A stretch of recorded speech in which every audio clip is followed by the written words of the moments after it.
Qu'à chaque fois qu'il y a des chocs, les pays les moins développés comme les nôtres le ressentent plus durement que les pays les plus avancés, les grandes puissances comme les États-Unis, comme l'Union européenne. L'humanité connaît de ces tournants à échéances périodiques et nous sommes à ce tournant où tous les continents, toutes les nations, tous les pays doivent se déterminer, se réorganiser pour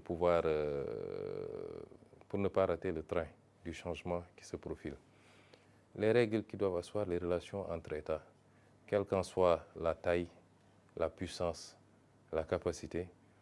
les relations doivent être basées sur d'abord le respect mutuel, c'est extrêmement important. Elles doivent être basées sur l'équilibre, le gain partagé mutuellement.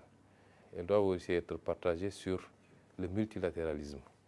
Les règles qui sont établies de commun accord à travers des discussions, par exemple les règles commerciales dans le cadre de l'OMC, doivent être des règles qui s'appliquent à tous. Et aucune partie ne doit pouvoir, parce que les règles ne l'arrangent plus, parce qu'elle sent qu'elle perd plus ou moins le pouvoir, la puissance et l'avance qu'elle avait, aucune partie ne doit pouvoir se lever toute seule et dire je dénonce les règles ou je change les règles du jeu. Se dessine ce profil avec une reconfiguration où le Sud global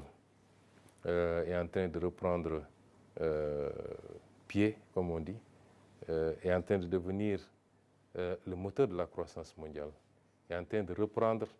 une place privilégiée, pour ne pas dire la première place, le Sud global, tiré notamment par la Chine, que nous félicitons pour